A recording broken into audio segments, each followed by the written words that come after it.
Hi. Oh, okay. Awesome. Okay, so Dr. Oyelami is here with us. So I think we can just get started.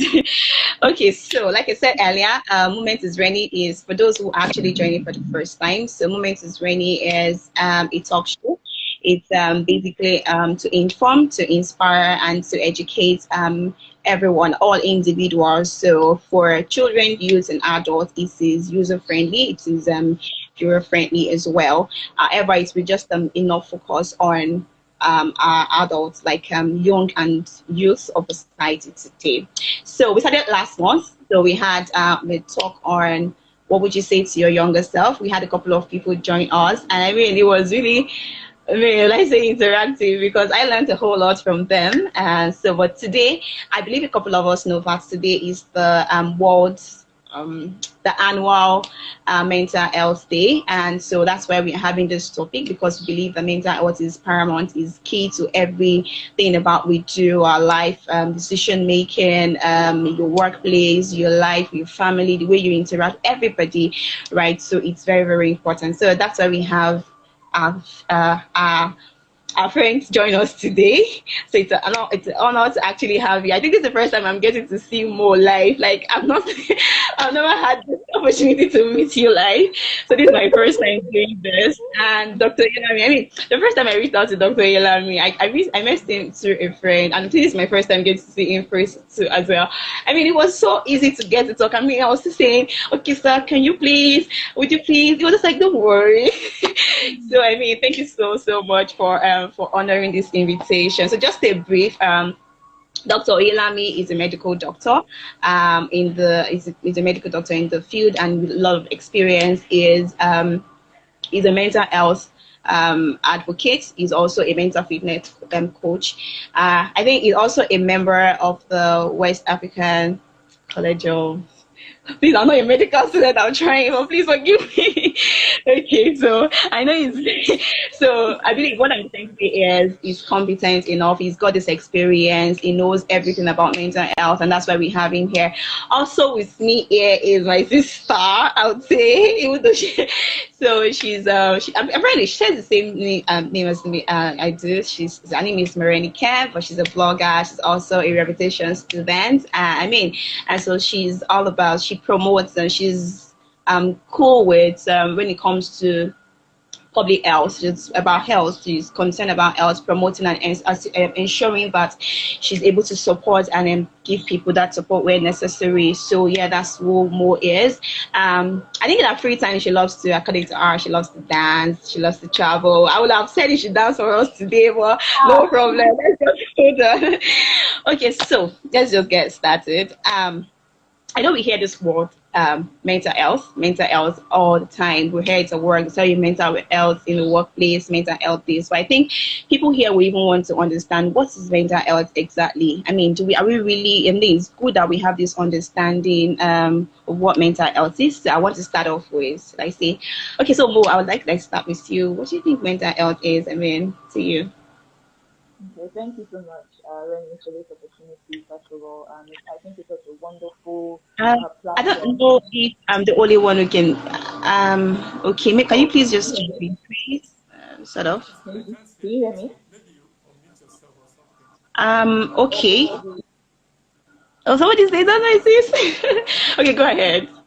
Hello, can you hear me? Can you still hear me? I can hear you. I don't know, Doctor Okay. Yami, can you hear her? I want to be sure it's not me.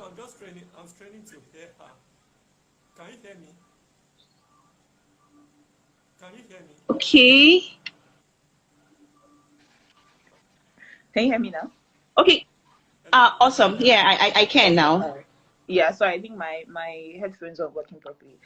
Yeah, no, so I just want to say thank you so much, Rennie, for this wonderful opportunity. I think it's very fantastic, especially today being World Mental Health Day, and it's good that we have a medical professional here. My own background is more of a rehabilitation perspective, right? So offering support, as you said, we hear mental health. We hear that terminology used a lot, especially in our day and age. We always hear people talking about it, but I actually Googled, okay, what exactly is mental health? And it says that it refers to our emotional, psychological and social well-being, right? And it impacts how we think, how we feel, and therefore how we act. And as a rehabilitation student, we always use this model, the biopsychosocial model. So it's not only looking at, oh, this is, maybe your genetics, your biological makeup, this is how, your brain is wired. It actually looks at, okay, socially, what's your social well-being like? Psychologically, what have you been exposed to? What traumas have you had growing up as a child, as an adult, right? And it just kind of talks to how we handle stressful situations. So mental Yeah. health is all about that. It's all about, how you, even in joyful situations as well, what is your go-to response? How do we frame our lives? How do we think? How do we see ourselves? How do we see other people? How do we interact with people? So I believe that's the totality of what mental health is all about. But yeah. Okay, awesome. I really like the aspect where you mentioned that it's just a totality, like just everything about us, really, and that's really for sure. Okay, thank you very much. So, Dr. Yami, what do you think mental health is? What would you like to add to what she said already?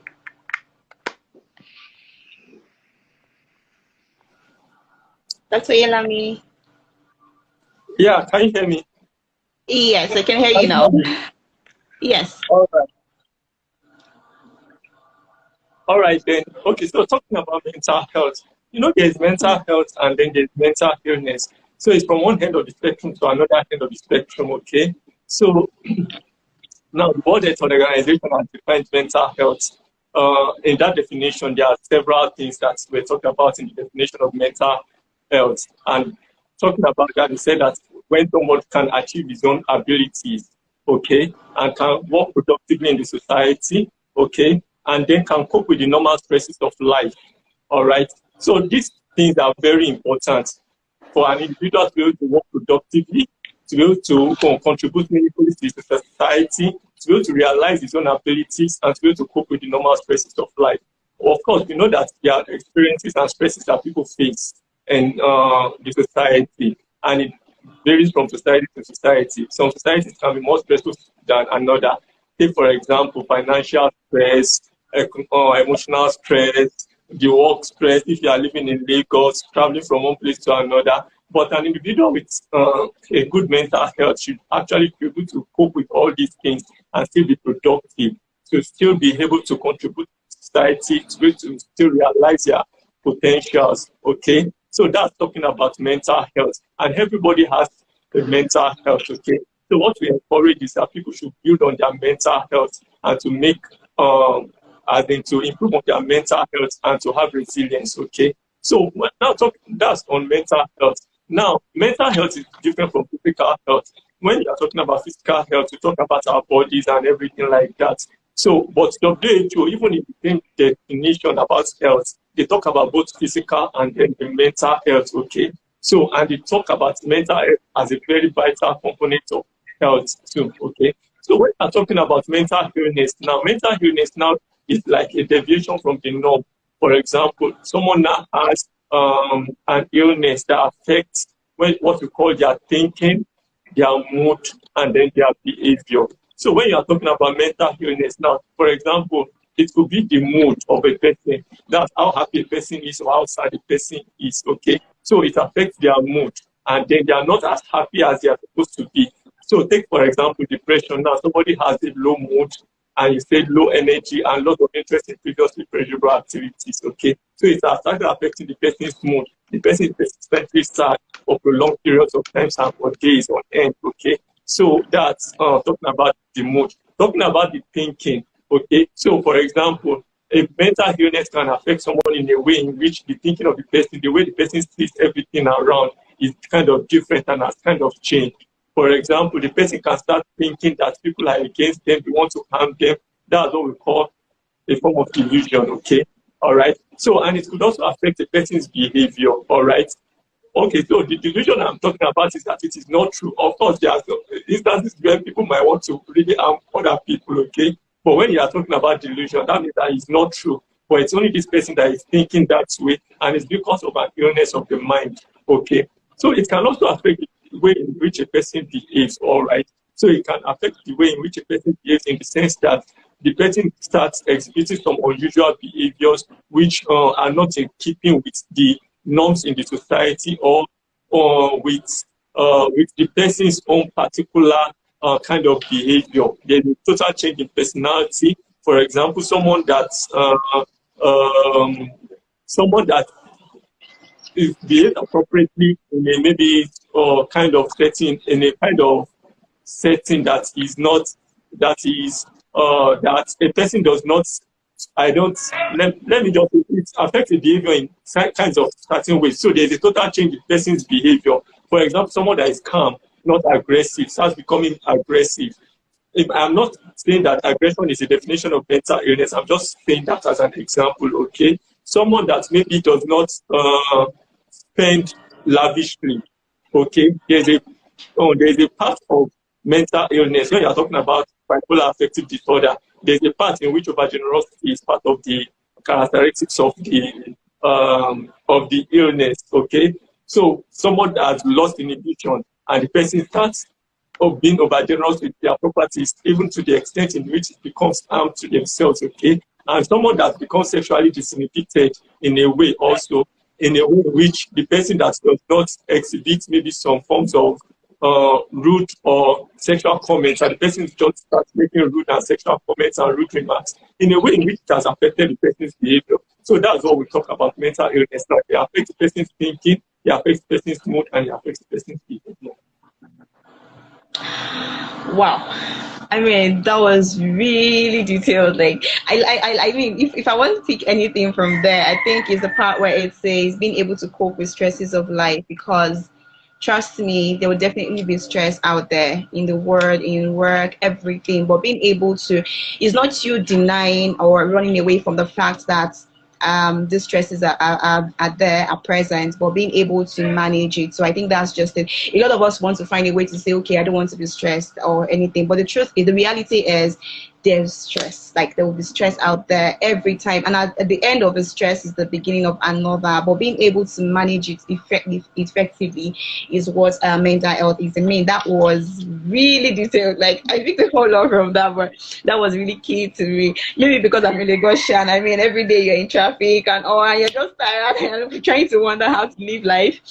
Okay, so thank you very much. I mean, I think that explains it, what mental health is, being aware and being able to understand how to cope and just manage it. Okay, so but really, I want to ask, maybe just in another 1 minute, why do you think mental health is important? I mean, why do we really think it is really necessary? Why is it important for us to be mentally healthy?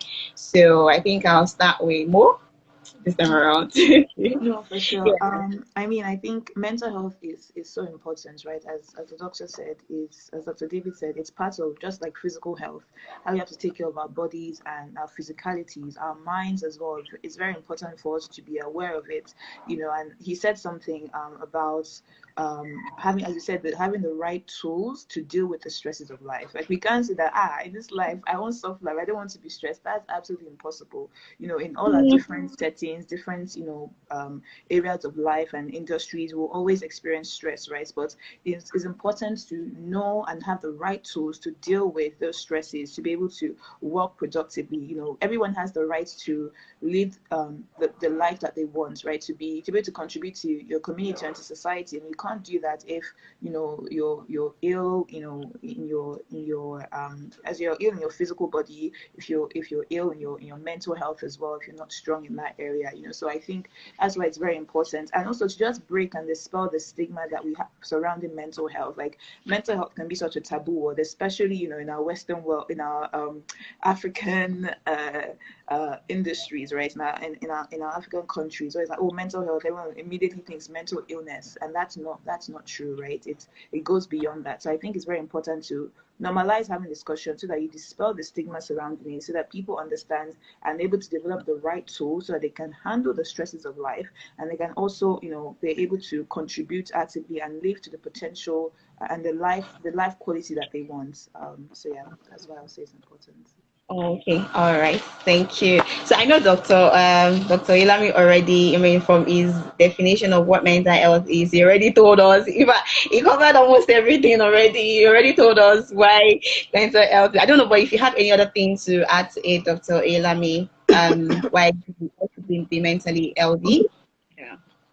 Okay, so there's the okay, so we talk about like if you compare being mentally healthy to being physically healthy. Now let's talk about being physically healthy. If somebody is physically healthy, if the person maybe for example has if there's an illness, okay, because the person has a strong immune system, it's very easy to overcome that kind of illness, right?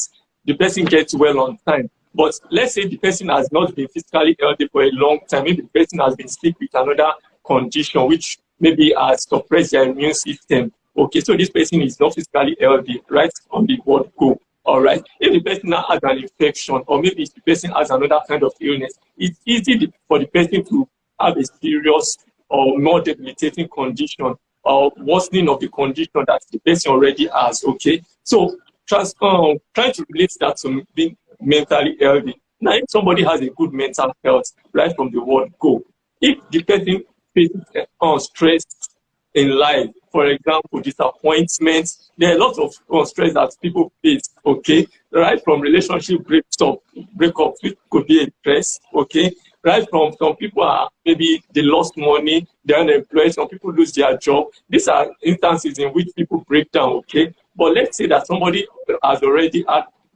has a good mental health. It's easier to be able to cope with these stresses, okay, and still be able to function under these conditions, okay, or maybe the person loses a loved one, okay, which are instances that occur in people's lives, okay, and they are called stress. There are different kinds of stress, okay, so it's easier for somebody with a good mental health, okay, to be able to cope with this stress. All right, so that's one of the reasons why it's very important for us to build on our mental health, just as we feed our bodies and build on our physical health. For example, we try to eat good food, we try to exercise our bodies. You talk about not eating that so that we can have, as in we can have a good and healthy bodies. The same way we are supposed to feed our mental health, okay, so that we can have a good mental health, so that we can develop resilience. Awesome, awesome. I mean, that was really detailed, like being able to understand and manage it. So I would say that it is important because I mean, if I were to add to that, I would say mental health is important because it's I mean, I think it was when you mentioned like a lot of us just pay attention to our physical body, like, oh, I think I'm losing weight. Oh, I think I just gained weight. I think I need to adjust. I need to eat more. I mean, a lot of us are particular about our physical appearance, and then we forget about forgetting that it's the mental part that really controls everything. I mean, if one is not mentally healthy, it affects everything. It affects the way they think, the way they appear. You see some people dress in sort of way, appear out there. You think maybe, oh, what's wrong with them? You don't even know maybe they're actually battling with something mentally. You don't even know what's going on in their mind. So, I mean, we pay a whole lot of attention to our body and then we ignore the driver itself. I think that's the core. The driver is ourself, so the inner part. So I think that was there. So I think the main thing there is now is early signs and triggers of mental health. Now, we all know that, okay, we all know, okay, mental health is important. We know why it is important, but what are those signs? What should I really look out for as a person to make me know that, oh, okay, I think I am beginning to lose it. I think something is wrong. I think I need to call for help. I mean, what is that thing what triggers it most of the time? We get a lot of people say a lot of things. I think I was on the call with a friend yesterday, and then he mentioned something about childhood trauma, right? I think that's one of those things because a couple of us, we grow up learning so many things from the environment, and then we just end up not even knowing what to share. I know that is one, but really, what are those early signs? What should I really look out for, or the triggers that can help me know that I think I am not mentally okay? So I think I want to start with Dr. Oyelem. I know you are expert in the field, so I believe you want to start with that. So what are those signs or the triggers really? Okay, so there are different kinds of mental illness. Okay, there are different kinds, and there is okay in the medical field, in the field of psychiatry, there's a classification of a whole lot of mental health conditions, ranging from what we call organic mental disorder, the ones that can affect the brain and then affect the mind, then to the ones that we call mood disorders, like depression, like bipolar affective disorder, okay? And then the ones that we call psychotic conditions, in which there's a serious and marked change in the person's thinking, behavior, and etc. For example, schizophrenia, all right? Okay, so there are different conditions, okay, and then there are, but the commonest is depression for some people, and that's what most people are aware of, okay? Most people are aware of depression. So even when people come to the hospital with other forms of mental health conditions, okay, they say, that doctor is just depressed, okay? So they say it's just depression, that you've been suffering from depression, okay? So, and that's what most times people really say about mental illness, okay? So they think that everything is just depression, but we don't want to class everything under depression because there are different kinds of mental health conditions. So maybe I'll just talk about maybe the signs and symptoms of some of these mental health conditions. Okay, the symptoms. Okay, so take for example depression, which is common and which can lead to maybe serious effects. For example, someone that is depressed for a long time can tend to have seriousness of the depression up to the point in which some people think of ending their lives, okay? So depression doesn't just start, okay? There are some symptoms that it shows, okay? So for example, the 3 cardinal symptoms that they usually talk about in depression, the 3 most important and vital symptoms that they usually talk, just like malaria, symptoms like maybe fever, the person is not eating well, and etc. So depression also has its own symptoms. So we talk about low mood. That means that this person is persistently sad, okay?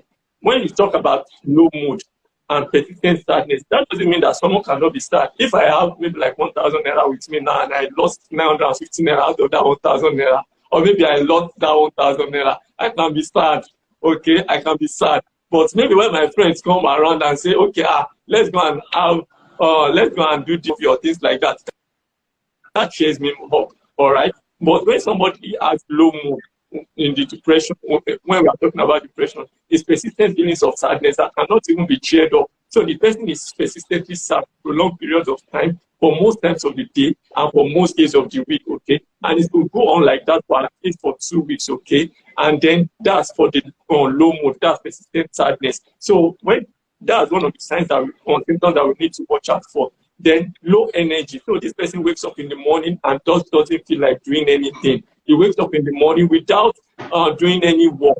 The person just feels tired, all right? Just is not motivated to go about their usual activities. This is somebody that maybe when he wakes up, I like to clean my room, I like to clean my house, I like to go out and do the things that I'm supposed to do, or maybe I would like to go to work or things like that. But this person just feels tired right from the work, go after waking up. So that's low energy. There are lots of interest in previous pleasurable activities. So this is a person that usually likes maybe going out with friends, but this person just becomes caged inside the house. This person refuses to go out and then becomes caged inside the house and just starts staying alone inside the house and not going out, okay? This person withdraws from their friends, okay? That which is one of the things that the person enjoys doing before. This is someone that loves watching TV, loves watching movies, loves cooking and things like that. But the person keeps away from all these activities and would rather stay on their own. Okay, so that's a lot of interest in previously prepared activities. So there are other symptoms that comes along with it, which could be loss of sleep, all right.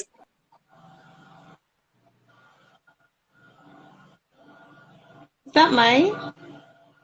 No, I think it's Oh, okay.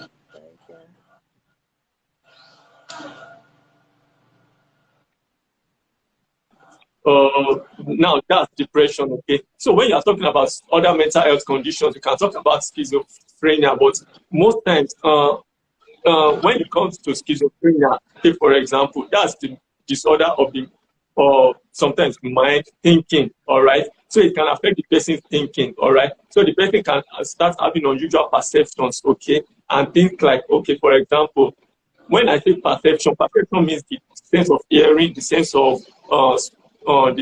taste, the sense of vision, and things like that. Some people go to the extent of hearing voices of people that they don't see, all right? Okay, in the sense of schizophrenia, all right?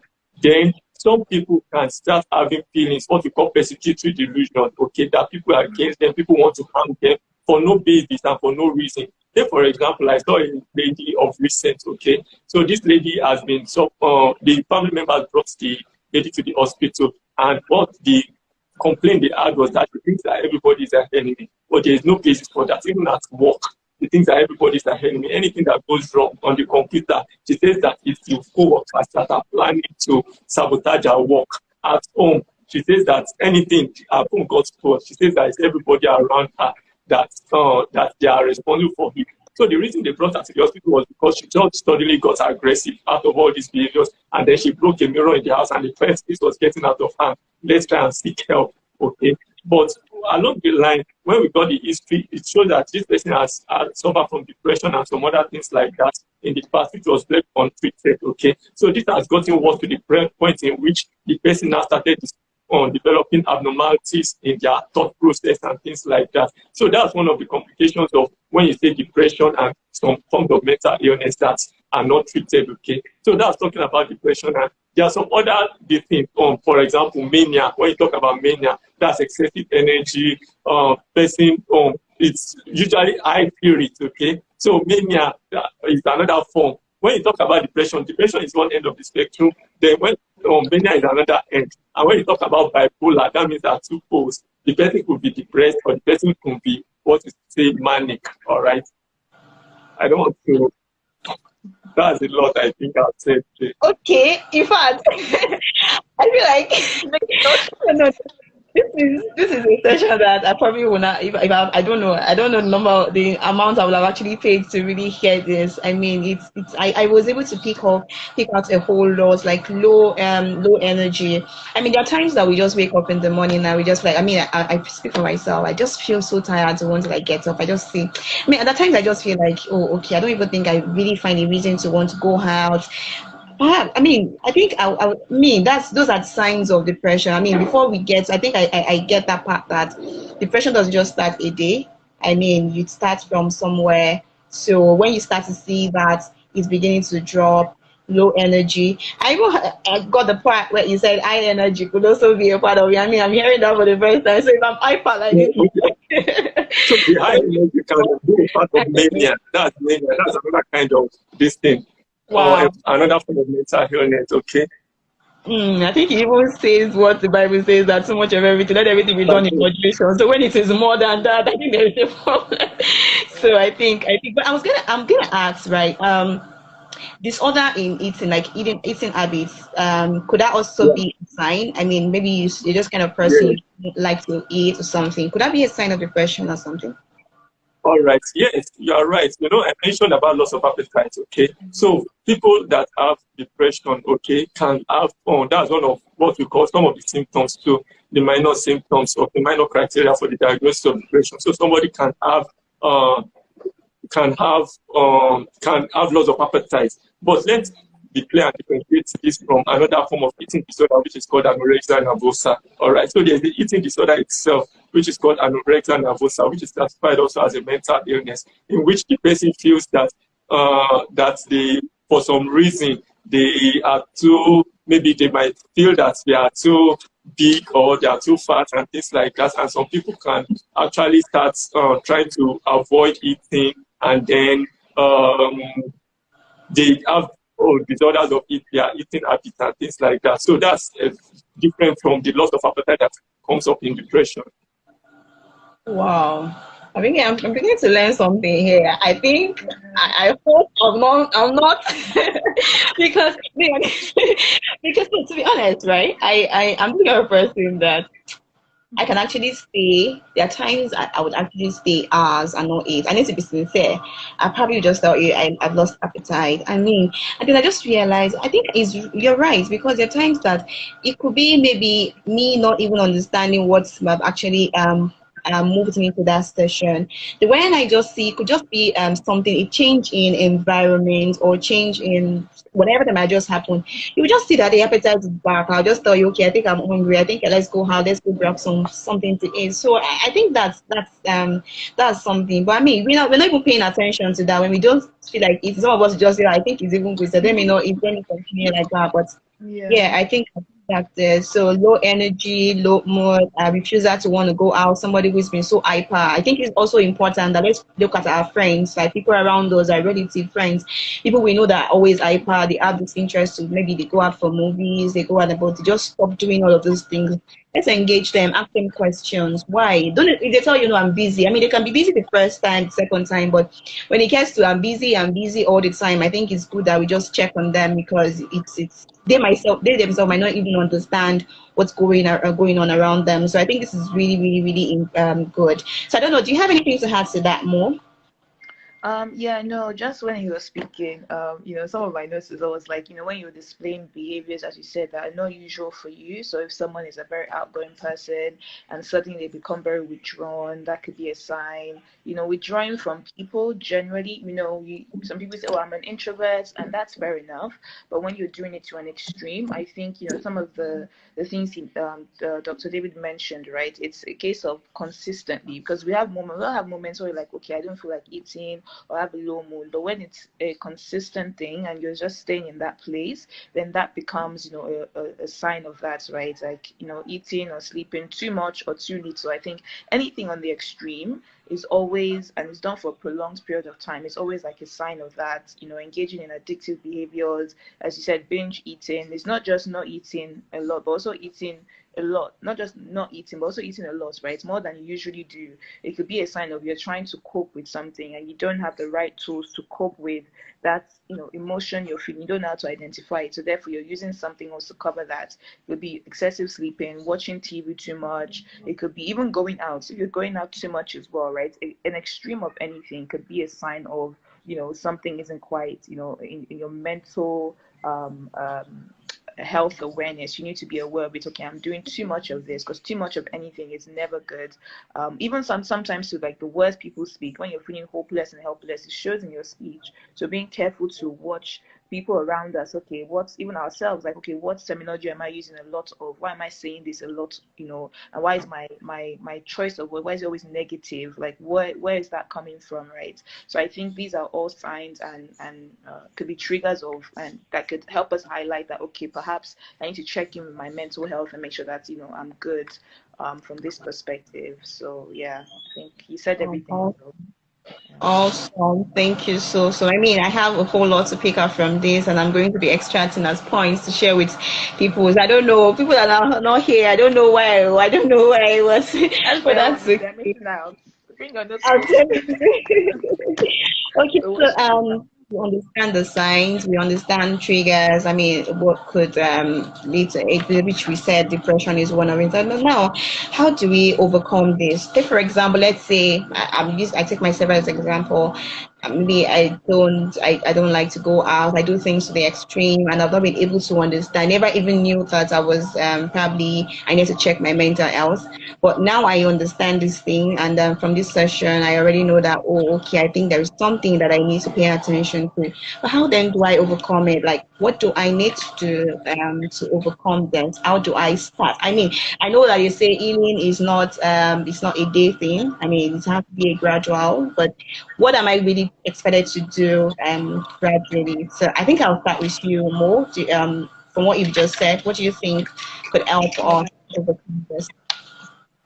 For sure. I would definitely recommend, the first thing I think is always good to do is to talk to somebody.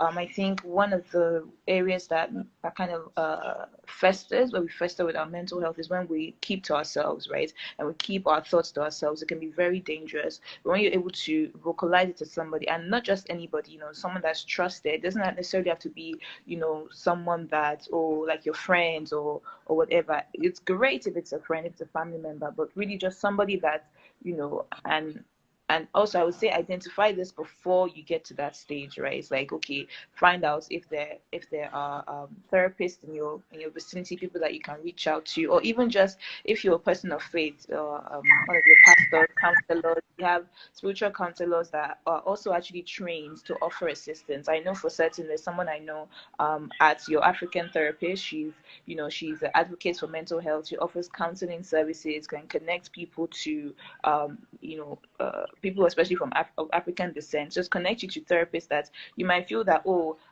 They won't understand, you know, what I'm going through. They won't have the right terminology, like what are they really going to offer me. But just being able to talk to somebody else, you might actually realize that everything that is going on in your mind is not just you. Because I think a lot of the time we tend to isolate ourselves, feeling like, oh, I'm the only one that's going through this, no one else really understands. When you vocalize it to a therapist or to a trusted, you know, person, you find that, wow, you know, there's nothing new under the sun. Nothing is, you know, it's not it's not just me that goes through this. This experience might be unique to me, but I'm not the only one in it. And I have, you know, I have people that can help me and support me, and maybe even just change my perspective. Because sometimes it's a perception thing where we find that, oh, this seems that this is the only situation that I'm in. I can never get out of this, right? But someone gives you a different alternative, and if it's in terms of mental illnesses, right, they can always offer you to either, you know, counseling or recommend the correct medications that you can take. There's so many different options out there, but you won't know until you talk to somebody. So I think definitely talking to someone should be the very first point of contact, and it helps you get out of your mind as well. You get out of your own head. You're not just keeping everything inside, because that's just like you're just bubbling everything in, right? You need to have a way to let it out. So I would definitely say, you know, really talking to somebody, and also sitting with yourself, being able to reflect, you know. And as some of these things, is difficult to identify it until it gets to that point, right? But just in our day and age where we're always on social media, we're always just go, go, go. Sometimes we need to learn to be still and just sit with ourselves and say, before I get to this point, let me just even know within myself, what are my triggers? What are some of the things that causes me to, you know, those things when I start to feel low, let me go back to the genesis of it. Where is this source coming from? Why am I feeling? Is it that somebody said something to me, or I watched something, or, you know, I ate something? You know, these are things that we have to be very aware of within ourselves, right? To sit with ourselves and have that time to, if it's through journaling or whatever it might be, just have those moments to really self-reflect. But I think really the key thing is being able to talk to somebody, because, you know, we can't, no man is an island. We need that help. So yes, thank you. Okay, thank you. So I'll talk to somebody next. Okay. So Dr. Oyelami, I would like to hear from you. Well, that's really great. I like the fact that Mo mentioned about talking to someone, which is very important. Seeking out help, okay, it's very important. It's quite very important. That cannot be overemphasized. Now, well, I would like to take it from this angle. When you're talking about prevention now, there are different levels of prevention, right? There's a primary prevention, or in medical field, you usually talk about the primary prevention, then the second prevention, of etc. Okay. So when you talk about the primary prevention, now that means that before the illness even comes, what are the things that I can do to make sure that I don't get susceptible to this thing, okay? So that's when we talk about the primary prevention, building mental resilience, okay? So that's when events happen or things like that that can bring that can look like it can be predisposed to depression, all right? So we usually try to have that built, okay, right from the word go. And these things can start from the childhood, okay, okay? So first of all, we try to protect the emotional health of children, okay? People that unnecessarily go through childhood traumas and things like that, it could actually predispose to people to depression later in life, okay? So we usually say that keep children safe, okay? Keep them away from environments and things that can actually be traumatic to them, okay? Take, for instance, people that have experienced forms of abuse in one way or another. It could be physical abuse, sexual abuse, or anything like that. That actually predisposes people to depression, right? Later in life, okay? So, and that can also predispose to other forms of mental illness, okay? So, the first thing is like, what can we do to protect each other's emotional mental health, okay, and to help improve each other's mental health in the society, okay? So we start that right from the fact when a baby is born and the baby is growing up in any family or in any home, all right? So we start doing that, okay? Now let's assume that these things are done, all right? Person built up, okay, so in medicine too, I would like to tell you that when you talk about mental illness, now we talk about the biopsychosocial model, okay, in the sense of the causation, that's what causes it, and then in the form of treatment, okay. So when you're talking about the biopsychosocial model, now when I talk about the causation, or what causes it, we talk about the biological factors, which will be related to genetics and could be related to some changes in chemicals in the brain and things like that. When you talk about the psychological factors, it could relate to the person's personality. So it could be that this person is usually very reserved before, all right? This person is usually very moody. That's the kind of personality. Or maybe somebody has an anxious personality type, okay? All right. So that person can be prone to anxiety and things like that. All right. So the personality of the person, okay, that's also very important. Then the coping strategies of the person. What does this person use to cope in terms of illness or in terms of maybe when they go through any form of trauma? Some people, they feel that the way that I can cope is let me just go and drink. I'll drink away my sorrows and things like that. But that might not be a good coping strategy, okay? Because at the end of the day, that might eventually backfire and can lead to another form of health condition, which includes the use of substances and things like that. Okay, so what are the coping strategies? And Mo mentioned earlier on that talking to people, one of the coping strategies that one can actually employ is that you can actually try to voice out things. Okay, when you are going through things like this, one, open up, speak out to people. Don't just bottle up things to yourself. Open up, talk to a friend. Okay, in the process of talking to a friend, that friend can even eventually help you to find somebody that would help you out. If, for example, you cannot visit a therapist directly, you can even go with a friend. Sometimes your friend, if you can't go alone, you can go with a friend. All right.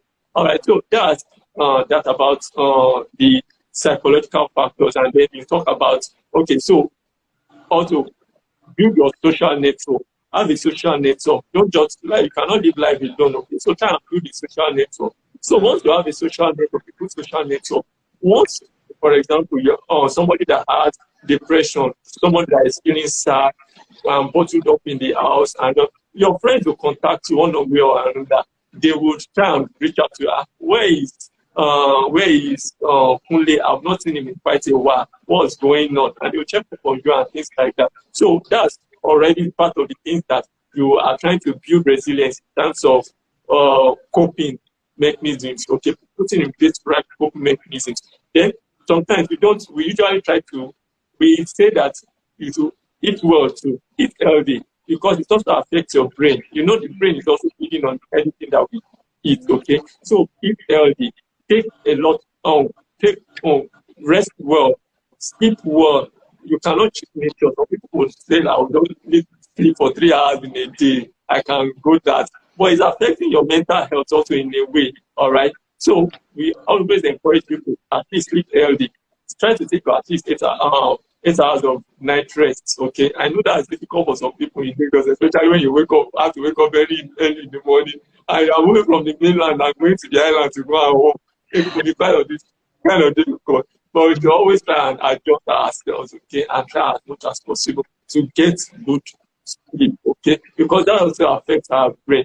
You usually find out that people that maybe you don't sleep well, if you notice, sometimes you feel edgy the next day and you just feel irritated. People might want to, you feel that people get on your nerves so easily, especially someone that has been deprived of sleep for a long period of time. People tend to get on your nerves. Things that are not supposed to make you angry, you just find out that you're very angry because of those things, all right? So that's part of it. So the common and basic things are also very important, all right? So now let's talk about someone that has had these kinds of symptoms and then wants to seek help. We talked about talking to a therapist and things like that. Now there are some things that medications also can address, okay? So the general perception of some people, at least majority of people, studies have been done in Nigeria in which like opinions have been sought from different kinds of people. The perception of a lot of people is that mental illness is not treatable, that you cannot treat it, that just go for prayers. So that's why we are encouraging people to do advocacy, that this thing is treatable, okay? So no, we try to say, distinguish being curable from being managed. For example now, hypertension, diabetes, those conditions can be managed, not totally curable. That means that there is not a particular drug that you can use and somebody that is hypertensive and say, this hypertension has stopped, it's not coming again.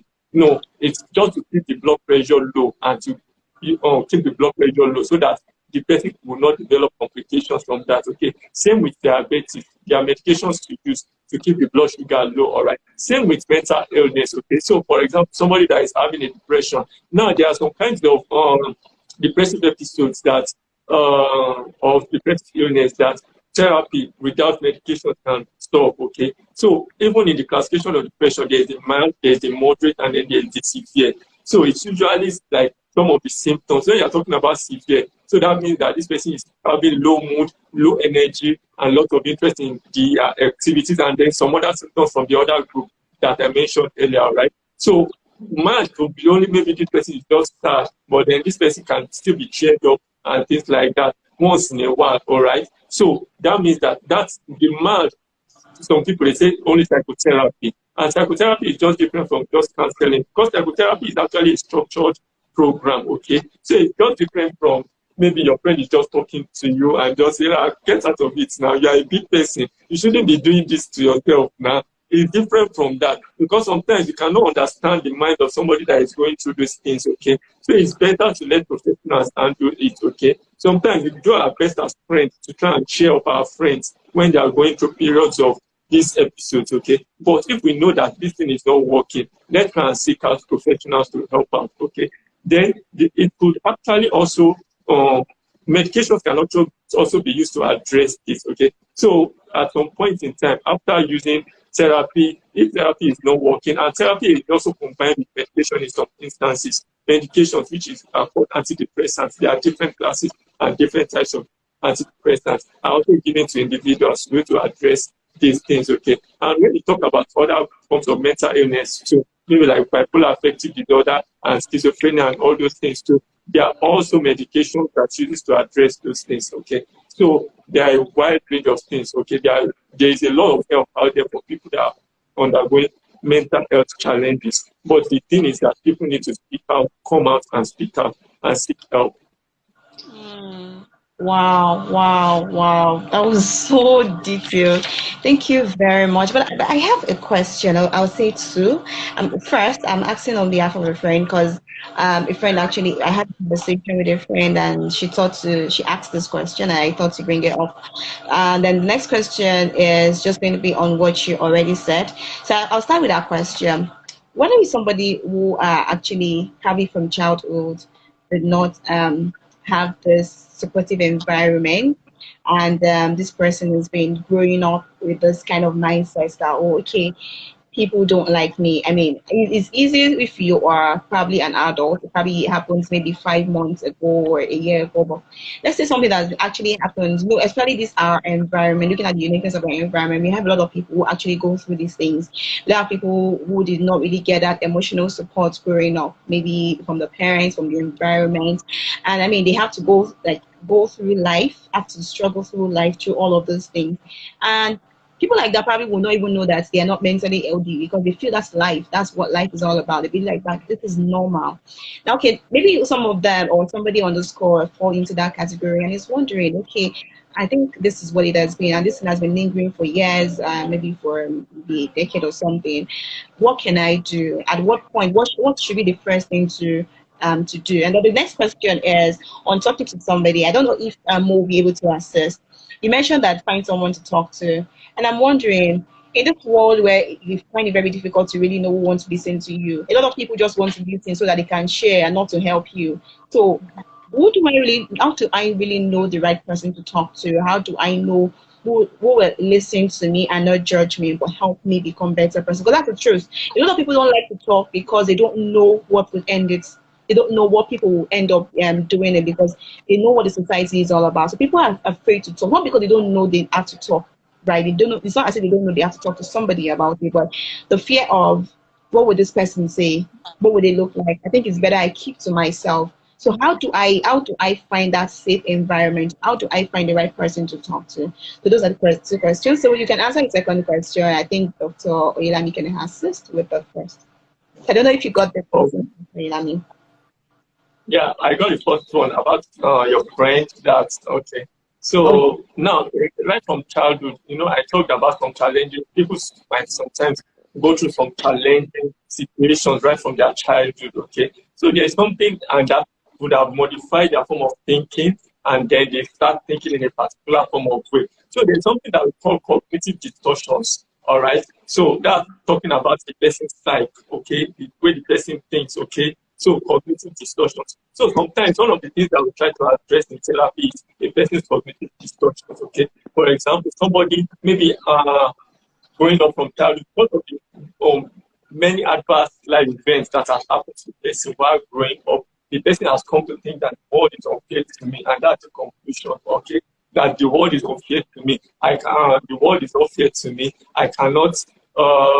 That negative things always happen to me. All right. So that's one of the things that we try to address. For example, and say, okay, try to pick out some of the positive things that can happen to you, because a person's way of thinking actually would affect their mood eventually. So somebody that is always thinking that, okay, the world is always unfair to me, and that maybe nothing good can ever come out of me. For example, the person can go into an examination and maybe eventually maybe call, let's say, 75, which is a good mark or a pass mark, but because the person always has a negative form of thinking, all right, the person might feel even that 75 is not good enough for me. So the person is always thinking negatively. So that's the kind of things that we try to address, okay? So we usually say, okay, there are things that are important. You stay positive words to yourself, okay? You are your own, you are your own best friend, okay?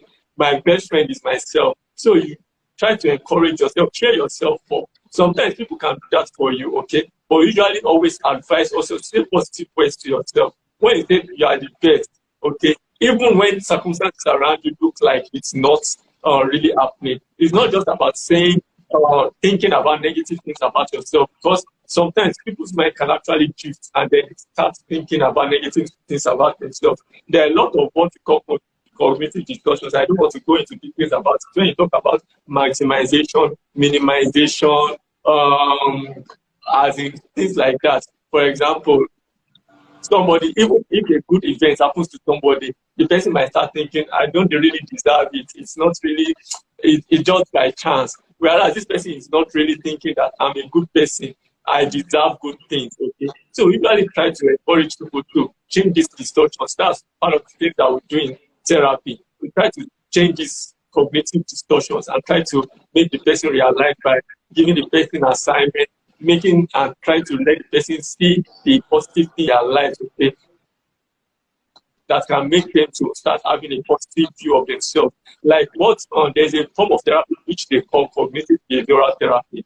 One of the things that it addresses is the view of the person's self, okay? All right. So when we talk about cognitive distortions, it can also be, how does this person view myself?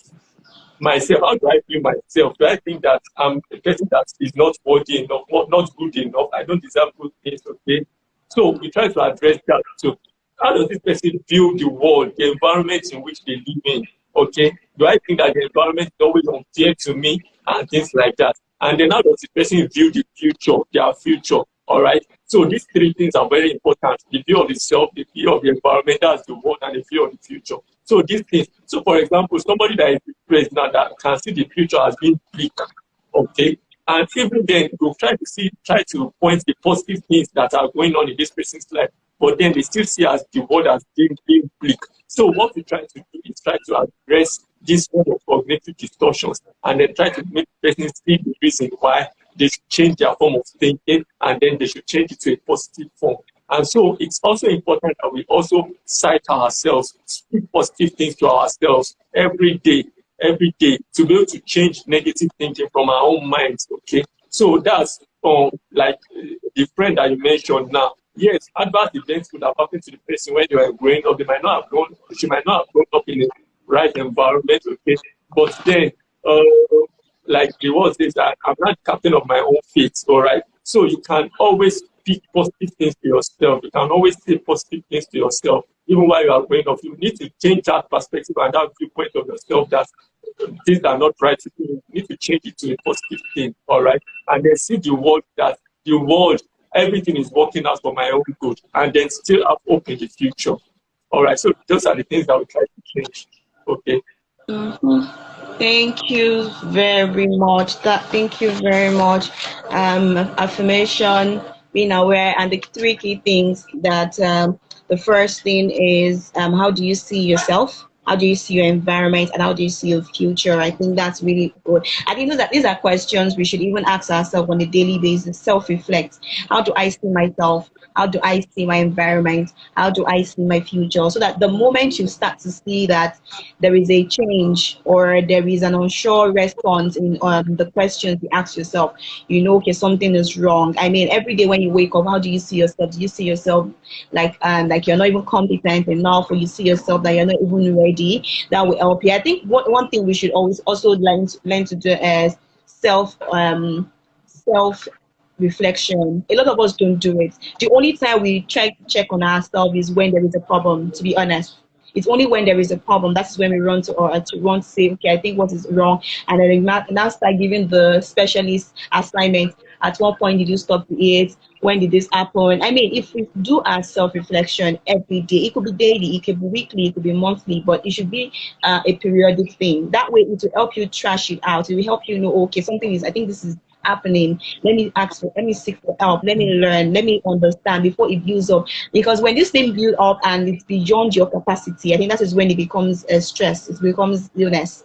I think illness is only when it's beyond your strength, what you can handle, right? So when you can still handle it, being able to trash it. And I like how you rounded up that being able to reflect on the word of God, because really if that's just the basic. Like I tell a lot of people, even if you think you are not a believer, whatever you think that you believe in, just have a divine force backing you up. That's the truth, right? So just ensure that the word of God is backing you up in everything you do. A lot of people, the only time they go to the word of God is maybe when the pastor in church say, open your Bible to Psalm 91, Psalm 1, Psalm 2. And to be honest, some people, when you even ask them, open your Bible to this, they still struggle to open it. But the truth is, the word of God is there for us to understand, to chew. And the more you understand this, the more you're able to build your capacity. So I think that's really, really, really profound. I want my key point there is understanding who you are, how do you see yourself, how do you see your environment, and how do you see your future.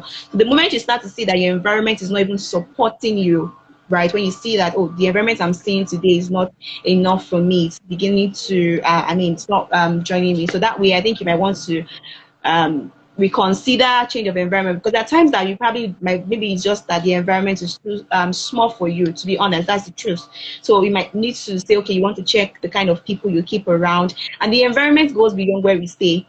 It's about what you even give your eyes, what you feed on, the news you hear, the people you talk to.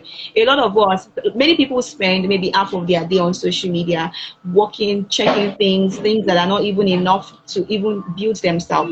You watch things that are actually draining you and not adding to you. So every day you're losing yourself out to this society. Every day you're losing yourself to things that you're not.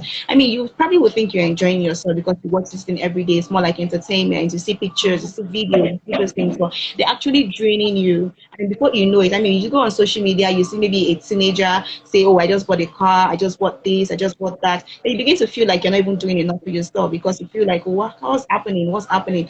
Forgetting that it was just like a video somebody shared with me today, that don't get to a point where you start to compare your reality with another person's fiction. And that's the truth.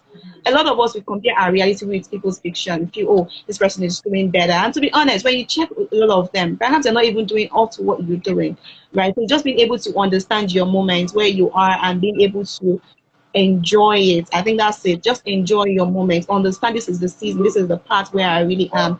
So that's profound. So I am more.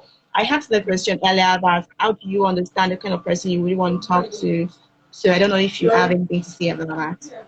Yeah, no, just jumping off of what you said, right? As a believer, and a believer in Jesus Christ, I think the first point of contact I always say is just pray.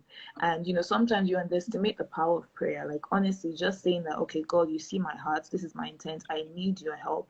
And it gets to a point where it's like, you said something about the illness, right? It's a case of you have reached the end of yourself, right? So when you're physically ill, it's like your body can't handle this anymore. When you're mentally healed, because your mental capacities can't handle the stress of life anymore. So it's like you're honest before God and say, okay, God, I need someone to come and help me see a different perspective. Because I find that a lot of times as well, okay, yeah. So when you pray, I feel like you're opening up your eyes to be like, okay, God, show me, right? You lead with wisdom in all situations, even not just in, okay, who should I speak to, but even your normal friendship, normal day-to-day life. Like, God, guide me, give me wisdom to know who I should talk to. If it's in career advancements, friendships, like who should I speak to? Who can I connect with that would actually add to my life, be an addition, will edify me, right? And speak life into those areas that I am lacking, those areas that I really need your help, and not just direct me to a path that will not necessarily be for me, because everybody's struggles are different,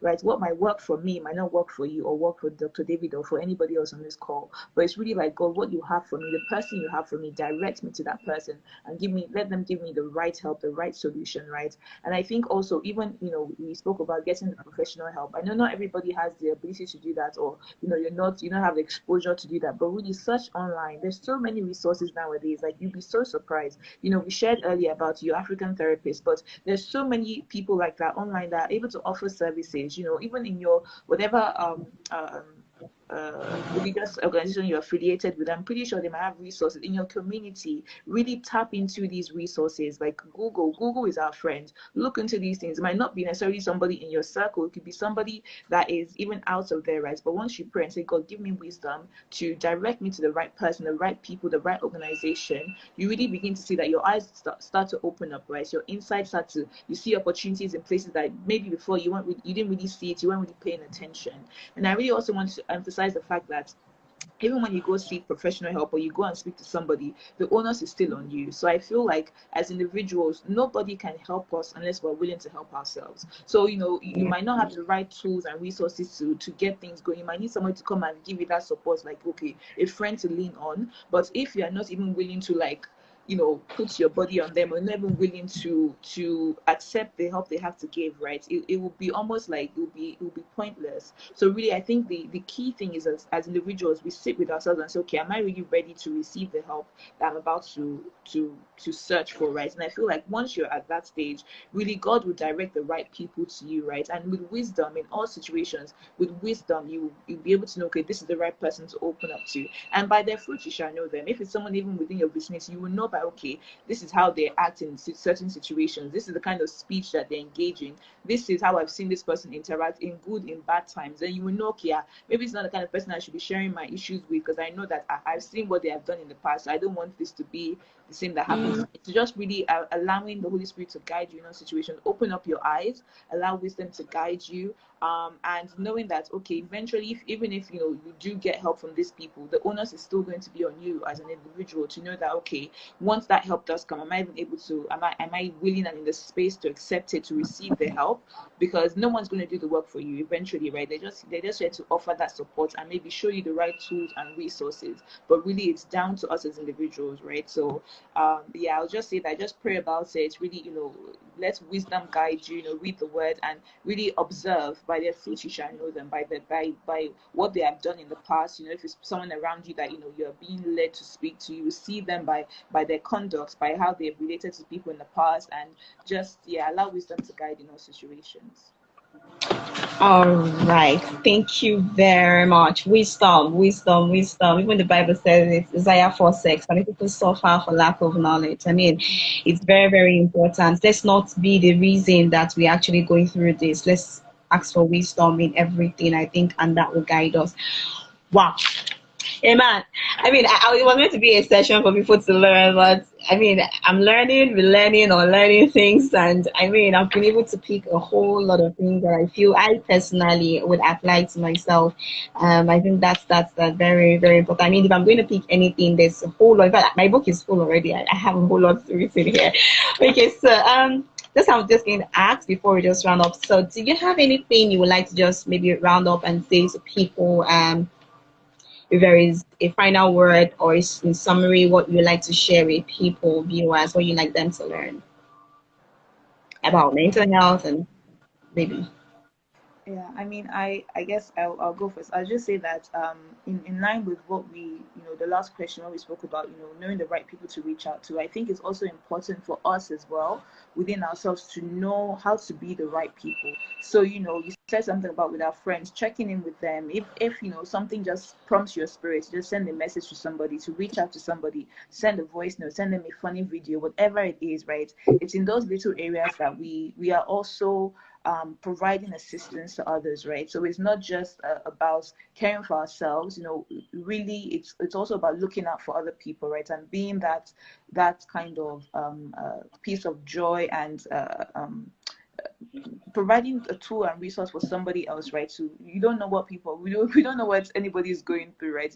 We come on the ground, we post all sorts of videos, pictures, we're smiling and everything, but we all have different struggles we go through. So I would definitely say, as much as we want to reach out to others too, we as well should be very open and willing to be that support for our friends, people that we might not, that, you know, might not be our paddy friends, but maybe they're on your contact list and something just pops into your mind, like, let me just reach out to this person. Do it. Like, don't feel any reservations whatsoever. Like, as a human race, we need to really have this responsibility that, you know, we are one, we care for each other, and to not just put the onus on just professionals. It's only the psychiatrist that I can offer this kind of help. But even your little smile, or you sending someone a funny video, or, you know, going to greet your friends, whatever it is, right, it really does offer some kind of assistance.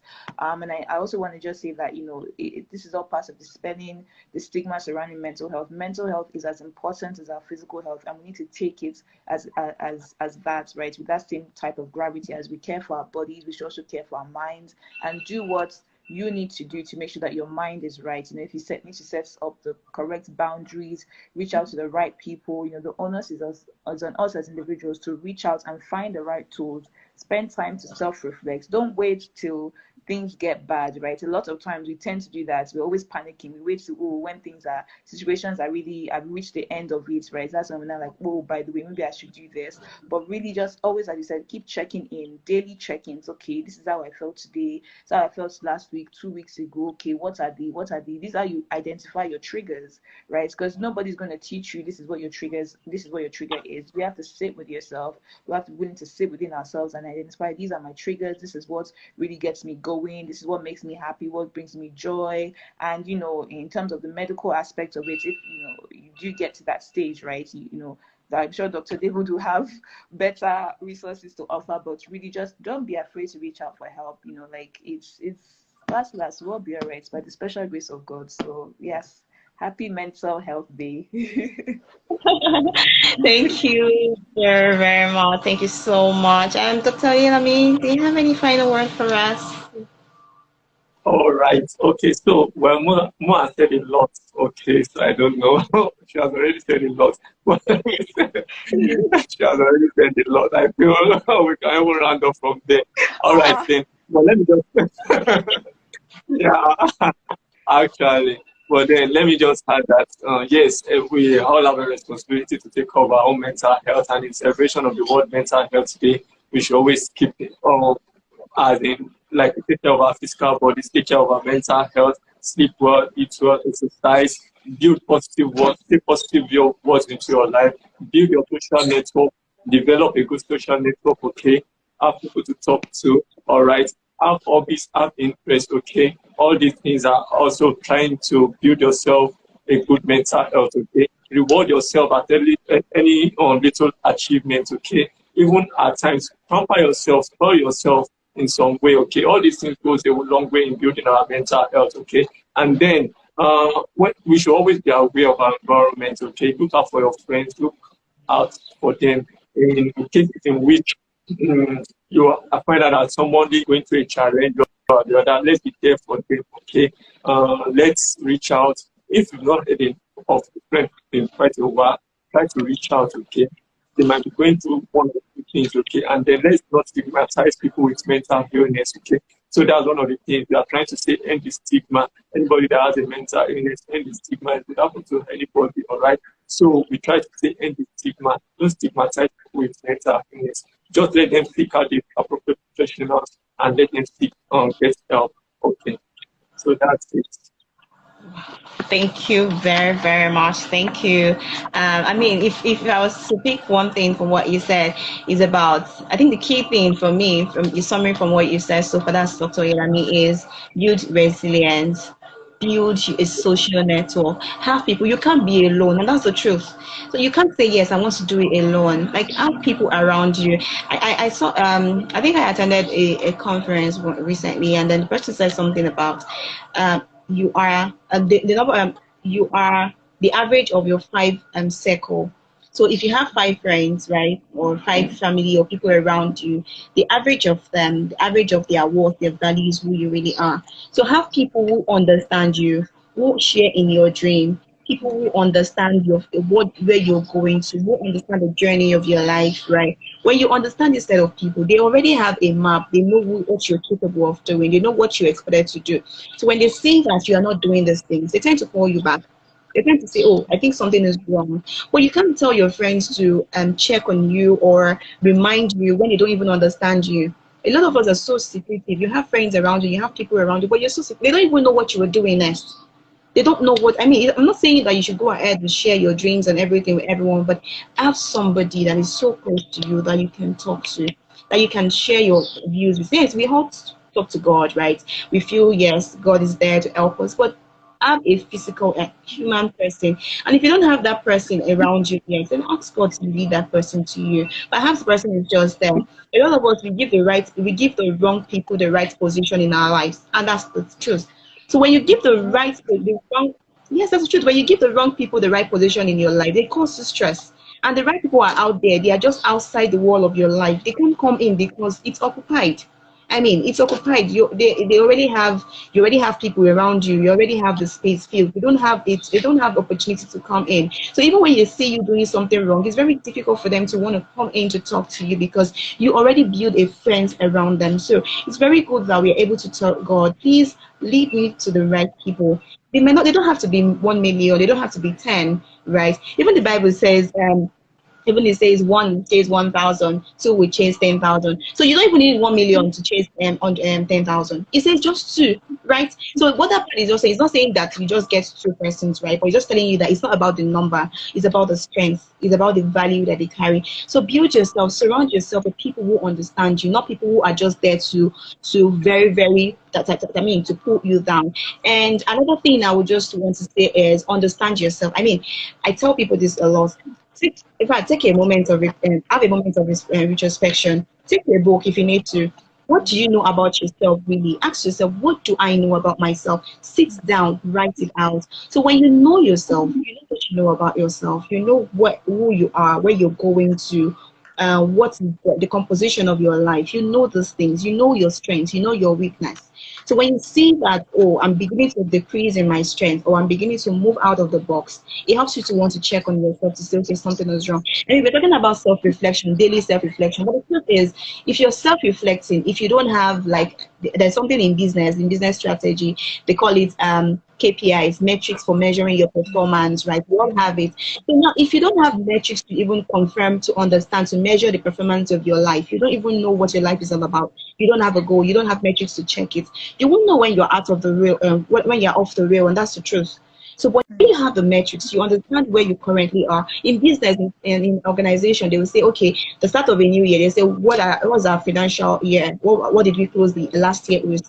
They see the position. Okay, this is what we want to increase by. This is what we want to improve on. So monthly, they get to measure the performance. So the same way you do that for your organization, do that for yourself. Check the performance of your life.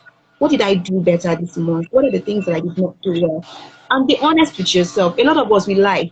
You lie to yourself. You try to tell yourself, I am good, I'm this. I mean, it's good to really confess positivity, but it's good that you face the reality. Hey, Morenike, I think you're not doing this. I do that a lot to myself. In fact, there are times when after work, I get back to my house, I say, that person in your office, I don't think you did well to that person today. You should have done better. And the next day, you just see me go and go, hi, I just wanted to clarify something about yesterday. That is me checking myself, right? That is me checking myself. That's me getting to understand myself. So the first thing is understand who you really are. When you understand yourself, it will help you know the kind of friends you want to work with. It helps you know the kind of job, the kind of environment, and that's the truth. A lot of people, I think I was sharing this with somebody recently. I think I'll just round up with that. A lot of people pick up job opportunity just because of survivor and not because it supports their mental health. It does not support their lifestyle. It does not support their goal. It's not supporting their vision. It does not. So when you're in a place where it's not supporting who you really are, you tend to be stressed. because you're not enjoying what you're doing. It's out of your box, right? So, but when you understand your kind of person, you understand what you're capable of doing, you understand what you want to do in life, where you're going to. It helps you to choose your career very well. It helps you to choose your friends. It helps you to choose your environment. It guides your life. It shapes your life. It's just about your value. So I think I want to say, if I want to say my own last word or my final words, I'll say, take time to understand yourself. And if you need to take a step back, please take a step back. Taking a step back does not really mean that you're wrong or maybe you're a failure. It's just you saying, hey, I am on the wrong path. I want to get it right. It's not about how long or how many years you've done it, but it's the quality of the outcome. Because at the end of the day, we all will be left with the decisions that we've taken in life. We're going to ask, that's what we're going to be. Life is about this decision. The Bible will call it that is the value of decision. So your life is about decisions. You take decisions every day. You either say, I want to eat, I don't want to eat. What do? I want to go out, I want to stay. So know the kind of decisions you take, and you know these things when you understand yourself. So I mean, for myself, I would say that set a performance for your life where you know who you are. It will guide you to know what kind of friends. Maybe after checking yourself and you realize that the kind of friends you have currently are not helping you. I mean, you might want to just take that decision, understand how to place people, have people that you can talk to. I think that's really, really right. Have people you can talk to, and above all, learn to talk to God. I mean, that's one thing I do a whole lot. I mean, a lot of us, where we are going through challenges or where we are at the crossroad, we try to talk to people. I was talking to somebody one time and he was like, oh, Monica, I'm going through this, I'm going through that. You know, after a lot, I mean, I realized that she's gone through that thing for like a month, I feel like 6 months. And then the last thing I asked her, when I tried to ask this question, the last thing I just asked her was, have you talked to God? She said no. How many people have you talked to? She said about 10 or maybe a few of her friends. I'm like, so you've shared your life with 10 people that have not been able to help you, like people that don't even understand what you're going through. And you've not spoken to God. You've not even asked God, hey, what do you think about this? I mean, it is very good in every decision that you're making. I mean, I'm a believer and I tell people, even if you're not a Christian, whatever you believe in, have that divine backup in everything that you do. Talk to God. Let him be the driver of your life. Let him be there for you. Let him help you. The same God that helps us that provides solutions to things is also there to help us, to prevent us from falling into the wrong situation. So I would say learn to build that relationship with God. Have the relationship. The thing where you have relationship with people, build a relationship with God as well, because that's the ultimate, right?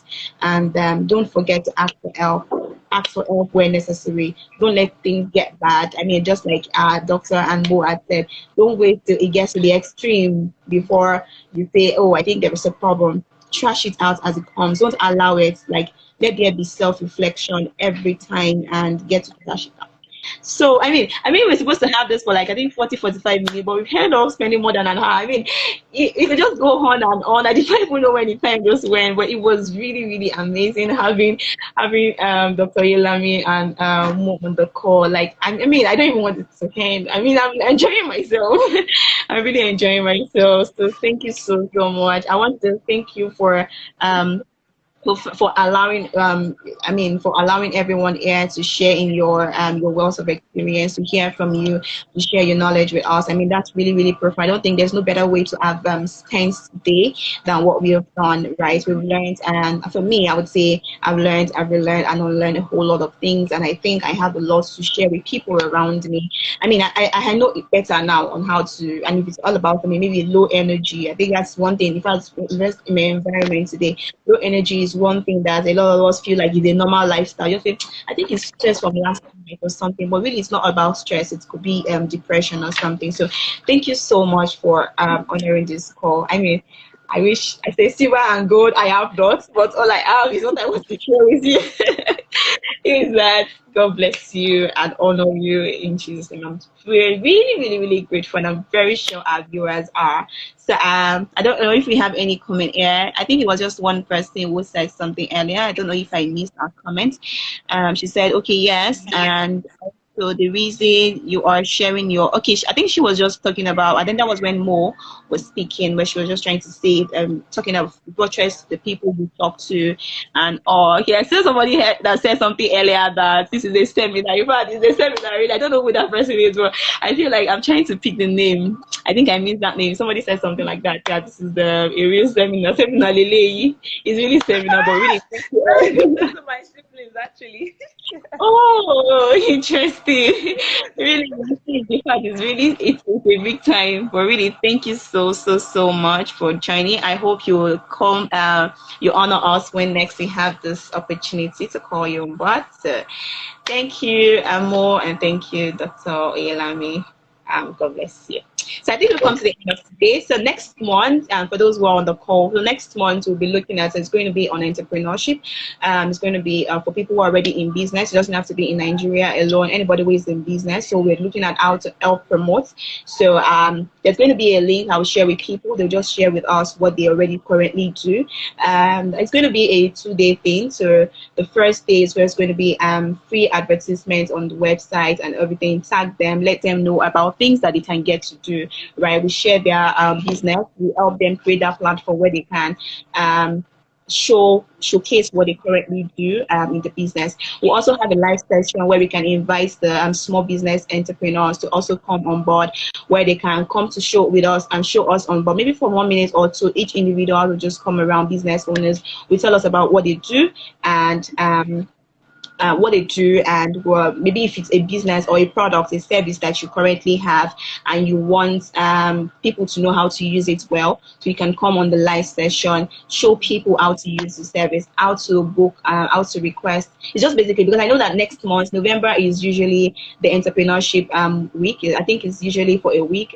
Second week in November is the entrepreneurship week worldwide. So I want to use that opportunity to just promote all business owners. So be it small business entrepreneurs, it's going to be free tags, free reposts of your businesses, and let's see how we can get support. And I hope to get 1 or 2 persons who have been, who are already in this business environment. I'm a business strategist more, so I know a couple of persons who would like to also share with us. They can share with us tips on how to really succeed in business, especially these days that we want to bring our business to the digital network, on social media. How do we increase sales? How do we get the right people? How do we increase maybe the customer service aspect? It could be the sales aspect. How do I really position my business and ensure that it thrives? So that's what we'll be doing. So if you have friends or loved ones that you would like to participate in this, you can please let us know. And if there's any topic that you want us to address in subsequent months, you can just write me an email. It's momentswithreenie@gmail.com, or you send me a DM. I'll definitely keep your topic, find people who can really share with us. Like I said, this platform is just for us to get to learn, to inform us and help us to become better persons. And that'll just be it. So thank you very much. Thank you, viewers. Thank you, Mo. Thank you, Dr. Ilami, and have a wonderful day. Thank you, guys. Thank you. Bye. Bye. Bye.